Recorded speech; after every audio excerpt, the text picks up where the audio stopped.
Good morning, or depending on when you're watching this, good afternoon, good evening, or good night. My name's Ross, and I was always told how to voice radio, so today we are looking at Ditto Prism Star, and that should immediately raise some questions amongst people that are paying attention, because Prism Stars are legendary Pokemon. Volcanion Prism Star, legendary.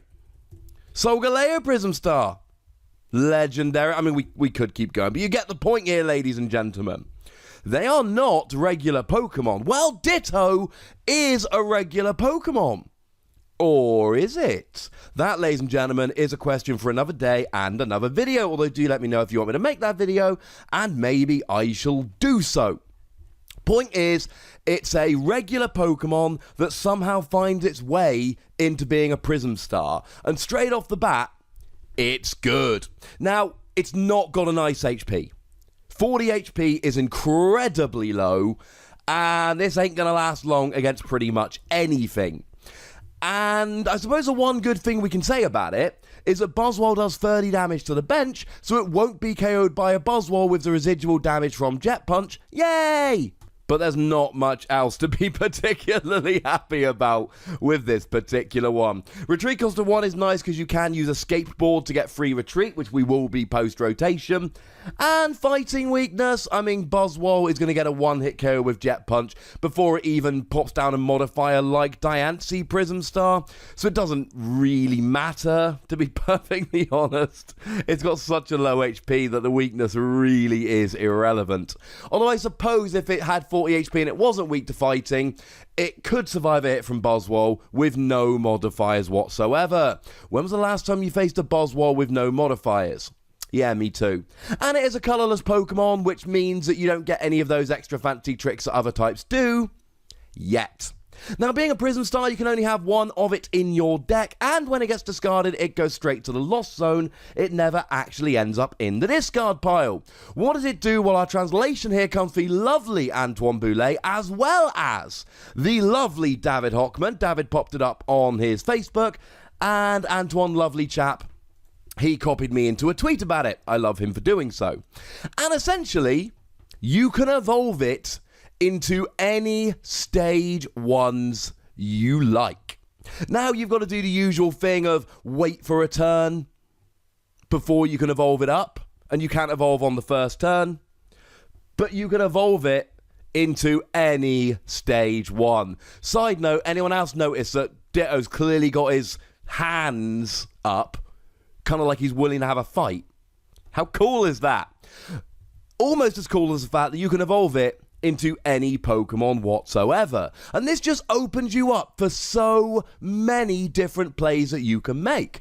See, now we got a Ditto on the bench, and all of a sudden, out comes a Lycanroc, uses Bloodthirsty Eyes, and it's a free gusting effect. This does things that your opponent cannot prepare for. If your opponent sees a Rockruff sitting on the bench, they go, right, we know that a Lycanroc might come out next turn.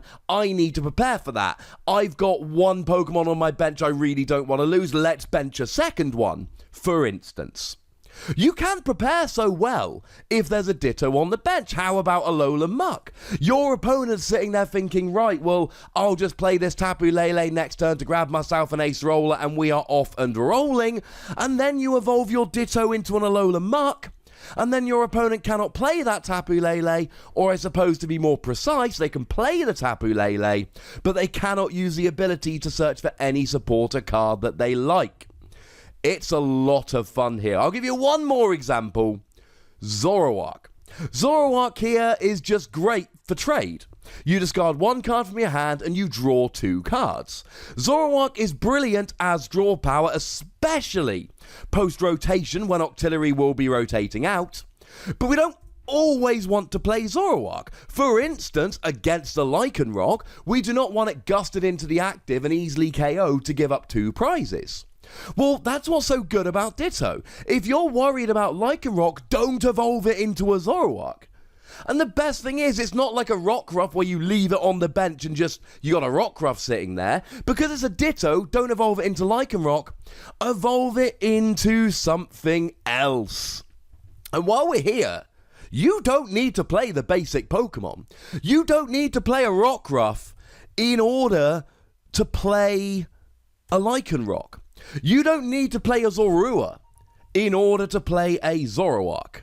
I have long been a fan of basics like Tapu, Koko, and Oranguru because they're good techs, but crucially they're basics. And one of the great things about a basic Pokemon is it is one of your 60 cards in your deck. So you can play this Pokemon to give you an advantage, and it's one space in your deck. But stage 1s, well, that's 2 spaces in your deck, and then you've got to draw into them, and it's a whole big mess.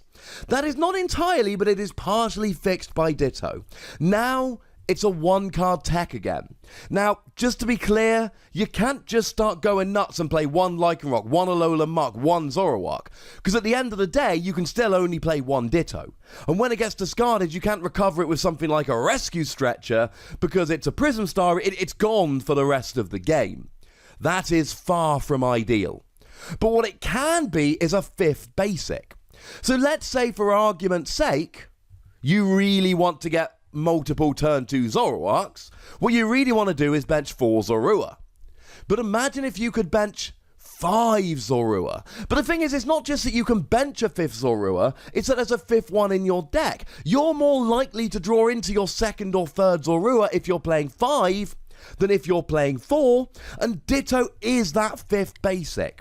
I saw one comment which was essentially along the lines of, this is going to be amazing for any deck that already plays 4 of a particular basic, because this can be the 5th basic. And I agree with that. I'm not saying it will be in every Zoroark deck, but I am saying that it really is a lot of fun.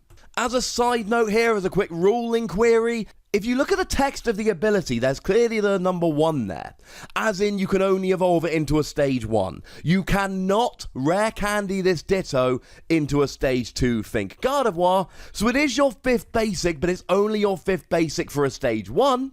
So you could, for instance, evolve this into a Curlier and then evolve it into a Gardevoir, but you couldn't rare candy it. I don't think we need a ruling on that. It clearly says stage 1 in the text, and both Antoine and David both got that translation of it.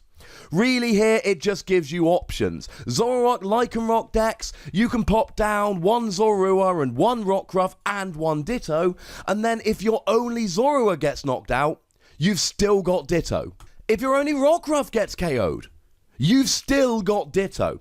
This will give you options like no other. I'm struggling to say quite how good this is in so many decks. I mean, if you're playing a deck with multiple stage 1s like Zoroark Lycanroc, or I suppose Zoroark Golisopod, there is just no issue here at all. You have got to be going along with this. It's absolutely amazing. The other thing is, I regularly tell you that GXs and non-GXs have different names. So the best example at the moment, Macargo GX, great ability that allows you to discard the top card of your deck, but if it's a basic energy, attach it to one of your Pokemon. And then Macargo non-GX coming out, it's a basic reprint of the EX Deoxys one that lets you search your deck for any card, pop it on top of your deck. And the theory here is that you put a basic energy there and then use Macargo GX to attach it. And one of the things I often say is, look, you can play 4 Macargo and 4 Macargo GX, but you can only play 4 Slugma. That's not actually true anymore. Now you can play 5 Slugma. If you're ever playing a GX and a non-GX of the same Pokemon, once again, this becomes absolutely amazing. Now, you can use Devolution Spray here to evolve Ditto into a Pokemon, then devolve it, then next turn evolve it into something else. But remember, Devolution Spray is rotating, so this would be kind of an expanded format, or if it got a reprint. But imagine being able to use Lycanroc for a gusting effect, then Devolution Spray, and then the next turn, it's an Alolan Muck turning off abilities. That's the kind of stuff that Ditto opens up here, and it is wonderful. We did have a similar Ditto like this back in the day. It was the one from Boundaries Crossed, but it allowed you to put any basic on, and the theory was that if Ditto had been down for a turn, you put a basic on, then the basic had been down for a turn, so you could evolve immediately. That's why that was good. This Ditto is a lot better. It's a 5 Wassy card. And it's not one of those where I'm like, oh, do I give it 5 Wassies or is that too generous? No, it's a flat out, definite, no question, 5 Wassy card. It's absolutely brilliant. It opens up so many options. It's going to be so good in so many decks. And yeah, it's only got 40 HP, blah, blah, blah. So many decks are going to make creative uses of this. There are going to be games that we watch on stream or we play against, where a Ditto's down and it evolves into something we never saw coming and it wins the game there and then. It's a 5 WOSSy card and I love it. But I want to know what you think about Ditto, so let me know in the comment section. Go nuts! Be nice. Make sure you like this video, subscribe to this channel, follow me on Twitter at the WOSSy, and Twitch for some live action at twitch.tv/PTCGRadio. If you want to support the channel, get some bonus podcasts and all of that, head on over to patreon.com/PTCGRadio, where you can do just that. And do check out my video game / Dragon Ball Super channel, WOSSy Plays, for some more WOSSy action. But by far the most important thing, as always, is to look after yourselves until next time. Thank you very much for watching. My name's Ross, and you've been watching PTCG Radio.